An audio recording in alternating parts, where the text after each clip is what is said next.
It's time for your weekly Hot Mug of Coffee Talk with your host, Jonathan Harmon. Good morning, everybody. It's Jonathan Harmon with the J. Harmon Home Team, powered by Keller Williams. And we're trying a new setting right now. So got the little JHHT KW thing going on behind us. Got some lights. I don't know if they're better or not. I don't know. You look pretty handsome. Well, the lighting helps, I guess. The camera adds about 35 pounds, I believe. Oh wait, that was me then COVID that added 35 pounds. It happens. Camera adds 45. Yeah, whatever. Call it what it is. This is my friend Declan McGarry with NAI Nashville, Stanton Group. Okay, I knew there was a whole bunch of words there, so I didn't want to mess it up. We recently merged with Stanton Group, so it's a bit of a mouthful now, but that's who we are. That's awesome. And so you guys are commercial real estate agents, help with all kinds of things in that commercial space as far as retail and industrial and you name it, as long as it's not a residence. That's right. And if it is a residence, if it's 4 or more residences, it's technically multifamily. There you go. So we do that as well. Good point. But yes. Good point. But I won't sell a house unless there's at least 4 of them. That's right. And in that case, if there's less than 4 of them, then he knows who to call, right? So Declan, got to meet Declan. It's been, what, a year and a half? I guess it's about that, yeah. Yeah, about that, year and a half. And referred to me through your father-in-law, Mr. H.G. Cole, one of my favorite human beings. Councilman. Yeah, good dude, all around good dude. And oil guru and councilman. He's been a councilman for 30 years? 150 years, something like that. Yeah, you're right. It has been he looks good for his age. Yeah, he's aging well. Yeah, he's lost a little hair, but otherwise, for 150 years old. What's that supposed to mean? Pretty good. Is there a problem with that? I didn't notice. But I've known HG for a long time. My parents have known HG for a long time. And we were talking about needing some space for Cedar Glade, which you guys have at this point heard of. And we'll be working on that. So we are working on that. We are standing in the building that you helped us acquire for the Cedar Glade venture. That's right. And anyway, HG said, you need to talk to my son-in-law, Declan. And I was like, HG, is it because it's your son-in-law? And he said, yes. Well, partially. But he's also very energetic and he's a go-getter. And you absolutely proved that to be true. And so I appreciate the work that you did for myself and my partners, to get this fantastic space that pretty soon you guys will be able to enjoy as well. But there's a lot more to Declan McGarry than NAI Nashville, the Stanton Group. Just Stanton. NAI Nashville, Stanton Group. I do apologize, not the Stanton Group. It's all right, you're getting it. Those 3 letters make a big difference. Yeah, it changes the whole cadence. So tell us about you, man. Where'd you come from? How'd you get here? How did I get here? Well, I am from Canada originally. Winnipeg, Canada. And Jets fan? Jets fan, of course. Bless your heart. Yeah, well, I know what that means. But hey, you know what? It is what it is. I can't deny it. Yeah. Yes, home of the Jets and cold winters, but lovely people. But I moved here in 2009, so April 2009, with a guitar on my back and a dream in your heart. Dream in my heart, stars in my eyes. It was quickly snuffed out. No, I'm kidding. As happens often. It took 7 years for it to be snuffed out. So I put up a good persistence. Fight. Yeah, persistence. But I did. I played music and wrote songs and had a band at one point. Played downtown for a little bit, and of course that's an interesting experience for anybody. I'm sure. If you're and we had the Wednesday 10 till 2 a.m. 10 p.m. till 2 a.m. slot Wednesday night. So we had usually the bartenders and maybe 1 or 2 other people in the bar, and yeah, it was good though. But that's how you do it. You got to cut your teeth. Got to start somewhere. You got to start somewhere. And it was a good experience. Still a musician though. It's not like you just hung it up. No, you know what? I like to say I'm in recovery, so it's always there. But Recovery's for quitters, dude. It rears its ugly head. In fact, this morning I did meet up with an old songwriting partner. So we played this morning and tried our hand at writing, and it's always there. But the main focus of my time these days is commercial real estate. And how I got into that was, so I moved here in 2009. I met my wife shortly thereafter, who became the woman who became my wife, and she is from Smyrna. And so we lived in Smyrna for a little bit. Then we moved to Nashville, East Nashville, for about 7 years. And then recently, a year and a half ago, moved back to Smyrna. And it's been great. We've got little kids, 3 and 5. And it's just a good town. Yeah. It's a good town to raise a family in. It is. It's a great town. I mean, I was raised there. I love my upbringing, if you will, and being a part of that community and all the people I've gotten to know in there. It's a 45,000 person Mayberry, you know, and especially if you're married to a Cole. So that's right. There's no way around that. You're not getting away with nothing. You can't be speeding in Smyrna if your father-in-law is on the town council. No, it will not get you out of the ticket. It will not. Although they pulled me over the other day. I got pulled over by Smyrna's finest for a bent license plate. So this is completely off topic, but I guess the car wash, you know, when you go around it had bent my license plate over, and on top of that, somebody was turning, and I had crossed a solid white line to go around them, which is a no-no in Smyrna. So they got me. They gave me a warning. So I had no idea that a bent license plate, was it illegible? Like it was bent so bad you couldn't read it? Pretty much, yeah. I got out and I looked. Well, okay, truth be told, my wife had told me that I had bent it the other day, and I assumed it was from the car wash, but I have a little bit of an addiction to car washes, and I just had to try it one more time. And so I called her. I was pulled over. He's like, "Do you have your insurance?" I said, "I don't know. Let me check. Let me call my wife." And I called her and I said, "Honey, can you show me where the insurance, or where I can find the insurance?" She said, "What's wrong?" I said, "I got pulled over." She said, "What'd you do?" "Well, I had a bent license plate." She said, "You went through the car wash again, didn't you?" So anyway. That's awesome. All right. So PSA. Be careful when you go through the car wash. Yeah. You might bend your license plate. If you learn nothing else from this podcast, just watch yourself going through that car wash. Did the police officer let you bend it back? No, he let me off with a warning and said, you know, don't cross white lines, and I guess don't go through car washes, or you know, if you do, make sure you bend your license plate. He said, sent me on my way. So I was sitting there, and I said, "Thank you, officer. I will do so." And he got in his car behind me, and I thought, well, maybe I should get out and bend it back, but then does that look weird? Or I ended up just driving away, and he didn't follow me. But that's funny. You know. That's funny. Now you can't sit on the wrong side of the white line, so you needed to go on. Well, what happened was I crossed. It was a turning lane, it wasn't a turning lane. They were turning, and I pulled onto the shoulder to pass by them, but you can't do that. No. So, you gotta be careful doing that anyway, because you can pick up nails and all kinds of stuff off the side of the road. Yeah, well, incidentally, not too long after I did have a flat, so it could have been poetic justice. Karma. So all you kids out there, pay attention now. That's awesome. So, commercial real estate. Let's talk about that for a few minutes. Residential real estate right now is bananas.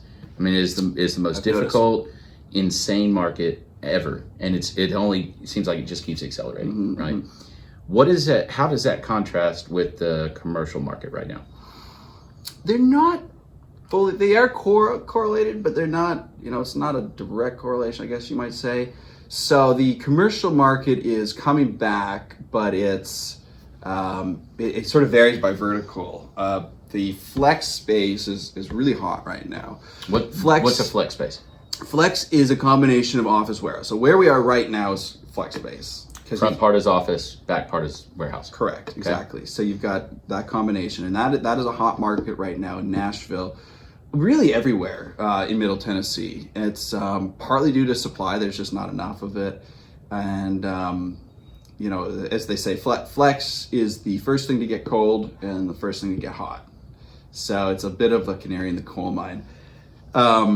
Office is struggling right now still, especially downtown, Nashville CBD. Some of those bigger corporations have to be very careful about their image, and so they're not coming back. They are starting to come back, but it's still slow. The retail's on its way back. Retail's doing pretty good.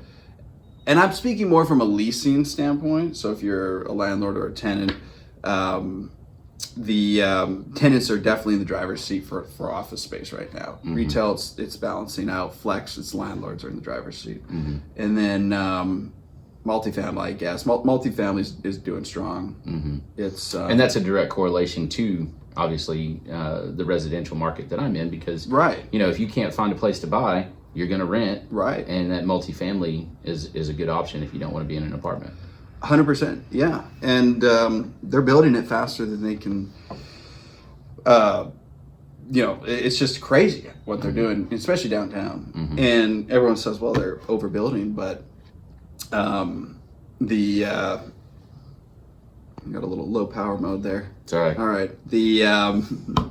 But jobs keep coming. Oracle's supposed to be bringing 8,500. It's just like every time you think, oh, they're building too much, there's a new announcement. So the big question is, when do we hit that peak? Where do we jump the shark, right? To use a TV term. Yeah. And so I don't know what the answer to that is, and I don't know. I like to try to think of what's the precipitating factor, right? Mm-hmm. Like what's going to be, as you called it, the canary in the coal mine, that when it drops dead, we go, here it comes. Right. And I don't know what the answer to that is. Right. I mean, unless somebody... I do, but I'm not going to say it on your podcast because I'm just keeping that. Oh, okay. Unless somebody... I don't know unless somebody suddenly convinces basically the entire country that it sucks to move to the Nashville area. Right. I don't know what it's going to be. Right. I mean, even if other markets start to drop off, if everything cools a little, we're still so far above that our down is going to be not really down, just less up. Right. And that is what the experts are saying is, if we, Nashville is somewhat of in a unique position because we have a diverse economy.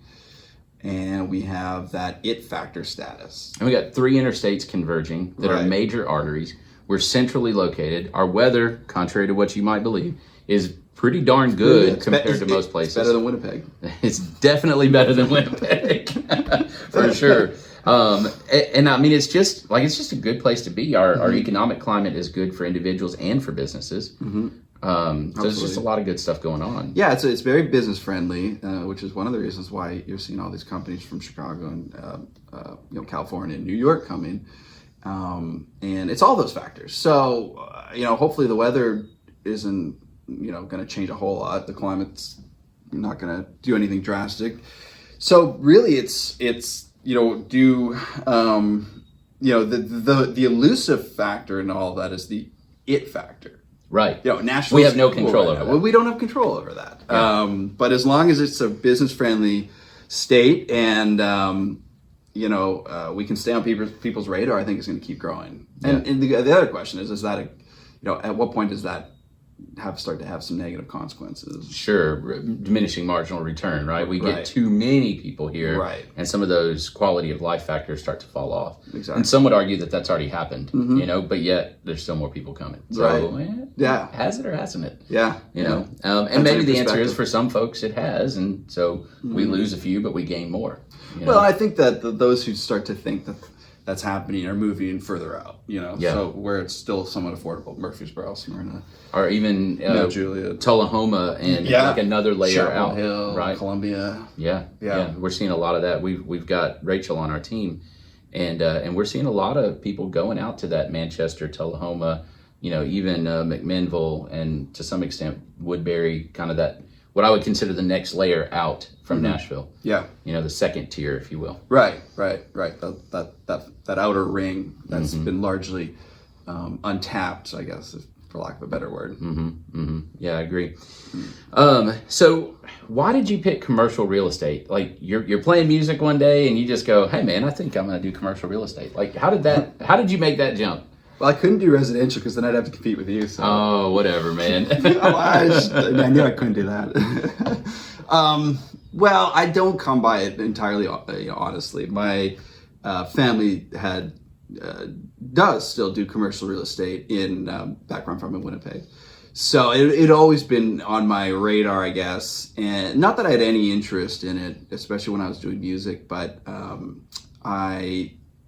the writing was kind of on the wall really when my daughter was born, and I spent the better part of 6 months on the road and came home with a bunch of lint in my pocket, and my wife said, okay, it's time for you to get a real something job. about this has to start. Yeah, something here has to change. And you know what, she was right, and she didn't. To her credit, she's always supported me. It was time for a real job, if you will. And, you know, the other thing about the music industry is after years and years of it being, you know, you're largely out of control of your destiny. So I wanted something where I could control my destiny. Love being around people, like to help people. You know, I wanted something that had a lot of interaction, and I liked being autonomous. So I didn't want to do something where I had, you know, a boss or manager constantly micromanaging me. Of course, the irony of it is in real estate as a broker, you've got not one boss, but hundreds of bosses. That's right. So, you know, my favorite is out of the frying pan into the fire. Yeah, my favorite is I want to go into real estate so I can have a flexible schedule. And I was like, no. It just means you have to be flexible with your schedule. That's actually what that means. That's good. That's very true. That's very true. I like that. But anyways, I had so I took a job in sales for a building maintenance company. They're called Citywide Maintenance, and they kind of act like a property manager for smaller owner-occupied buildings. So in doing that for a year and a half, I drove around and I got to know a lot of the buildings around town, and it's always in the back of my mind, or, you know, I had this idea that commercial real estate would be a cool career, and but it doesn't pay well at first, so you've got very long lead times. Good Lord, we worked on this place for months. Yeah, well, if you had just taken the damn deal. Just kidding. And I remember one phone call, and I was like, Declan, here's what we need to do, and you're like, do we, Jonathan? No, this was you. Okay. And I was like, oh, he's pissed.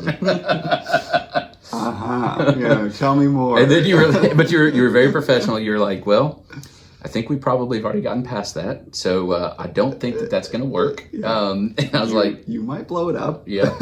And then I'm going to come and punch you in the face.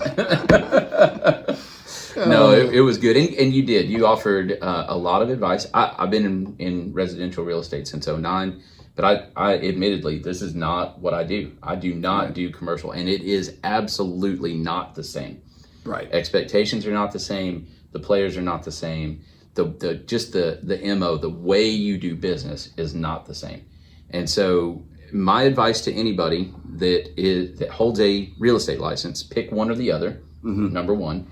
And number two, if you are engaging a real estate agent for a commercial deal, if it's at all complicated, something other than just selling this building, and even there, probably between zoning and everything else, engage a commercial real estate agent, someone that knows their craft. And several times you did exactly what I do, and that is, I don't know the answer to that, but I know exactly who does, and I'll get back to you. That's right. And that's perfect. That's all I need, right?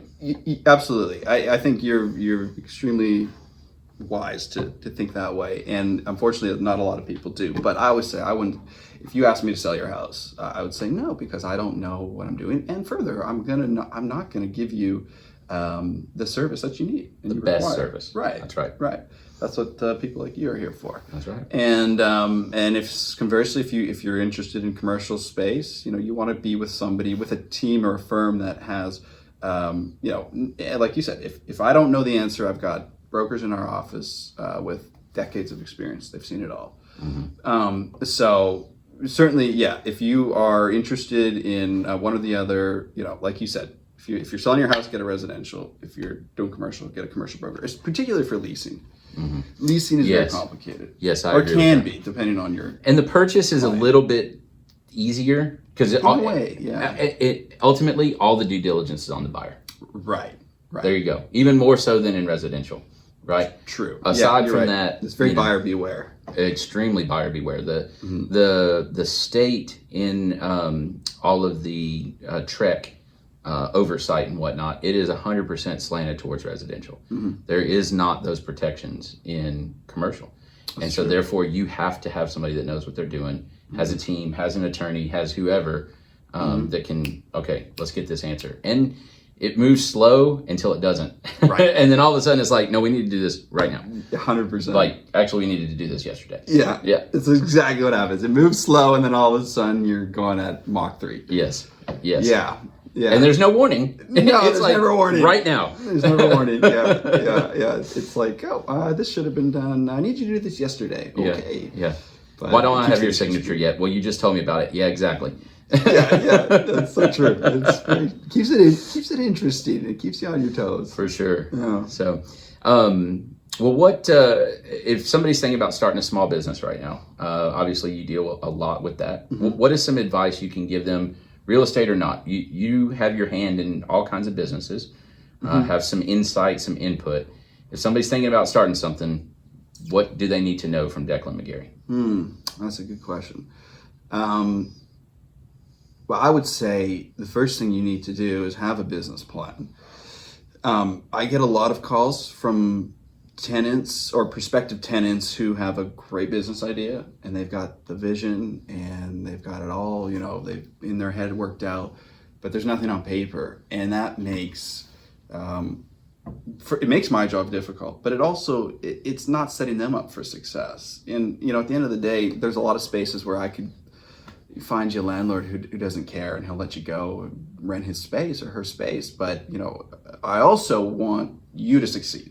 If I put you in a 5-year lease, I don't want you as the tenant to go bankrupt in a year. Yeah. So part of my job is to get, main part is to find you space and help negotiate you a lease that's going to be advantageous and fair and protect you, but also to, we're partners in a way. And the landlord is your partner. The landlord's taking a chance on you as a business. So have your business plan. Have, if it's a restaurant, know your numbers. What do we need to break even? What do we need to make profit? Where we be realistic what about do we it. buy? Be realistic about it. Yeah. Don't count on 100% occupancy on a Wednesday night at 10 o'clock. Exactly. And have some startup capital ready to go so that you can float.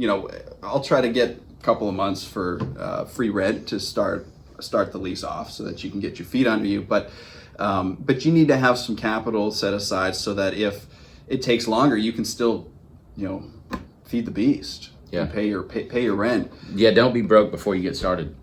That would be my best advice. Yeah. Because you'll be broker. Yeah. Because afterwards. you'll just be more broke. Yeah. But at the same time, it's you've got to have the vision, and that's really important, and you've got to believe in it, and that does carry water, especially with me. And part of being a broker is to decide who you are going to invest your time in, because that's what we do. Is we invest our time up front For sure. in hopes that we get paid if there's a successful transaction. So if you've got a great idea and you're selling me on it, then I can sell a landlord on it. And you can tell pretty quick if somebody really believes in their vision, Yeah, I think this is a good idea. Maybe we'll do this. Maybe we'll or yeah. I just thought about it. This is what we're going to do, and it's going to be epic, and here's why, blah, blah, blah, blah, blah. Exactly. This is how it's going to work. I mean, it's a huge difference there. Yeah, exactly. And the second thing is have your financing ready, whether that's through a lender, through, a rich uncle, whatever. Just have your financing ready, because the landlord, the first question they're going to ask after, what is the concept is, do they have good financial strength? Yeah. Do they have any money? Right. I mean, because that's ultimately what it comes down to, right? Exactly. So. Any cool projects you can tell us about that we don't know about? Oh, goodness. We got the brewery locked up. That was a pretty cool one. I feel pretty good about it. Cedar Glade, right? Yeah. Cedar Glade Brewery, coming soon. I've got a building downtown Smyrna that we just had an offer on it, actually. Yeah. And my fingers are crossed that goes through, because the buyer is, I liked his vision. He's a young guy. He's a contractor. Cool building too. He's a historical really, building really right cool across from the railroad tracks. Yeah. A very happening part of town, especially over the next 18 months. Yeah. Well, right. You've got the Woods Apartments going up down the street. So what I'm hopeful for is that, and I think he gets the vision. He sees it as, this is, first of all, we don't want somebody coming in and tearing these old buildings down. I want to put a cool coffee shop, and the reason I'm talking about this is partly selfish. We live, my wife and I and our family lives down the street, so we want like a cool coffee shop or something neat to go in there. And that whole area is really poised for development, so I'm excited about that. Look, hopefully it closes, but. Other projects that I've got on the go. I know you can't say a lot about some of them. So yeah, I put them on the spot. By the way, I'm somewhat superstitious, although I just completely let this the cat is wood. out. This is real wood. You can knock on it. Okay. But yeah, I do. I've been very fortunate. These last few months have been busy, and a couple of cool retail shops in Nashville that have helped me to find some space for, and some office as well. Mm-hmm. Very good. Hey, Declan McGarry, if you need anything commercial real estate wise, this is your guy. Wife is Heather McGarry over at First Community. Community shameless plug for Heather. If you need a loan or a refi, yeah, give her a shout. She's from good stock as well. And if you need your oil change, go see HG. There you go. Keep it in the family. We got all kinds of things to do. But anyway, thanks for watching. Hope you have a great rest of the week. We'll talk to you again real soon. Thanks. Thank you for watching this week's episode of Coffee Talk. We hope it was inspiring, enlightening, and informative. We have a lot of fun doing these, and we're always looking for other folks that have a story to tell. So if you know someone out there, or if you are someone out there that needs to tell your story to our community, please drop us a comment or send us an email, or however you send us smoke signals, however you want to get to us. We'd love to hear from you. All right, one last thing, and that is I wouldn't be doing my job if I didn't ask for your business. So we know there's a lot of noise out there. There's a lot of things going on where people are saying this or that or whatever about the real estate market, and we would love to help you with that, help you cut through the noise. We can serve folks anywhere from Franklin County down at our southern border all the way up to Clarksville at our northern border. And we have the resources, we have the team, we have the experts to help you with that. So if you know somebody that's contemplating it, give us a call. I promise you will not bother us.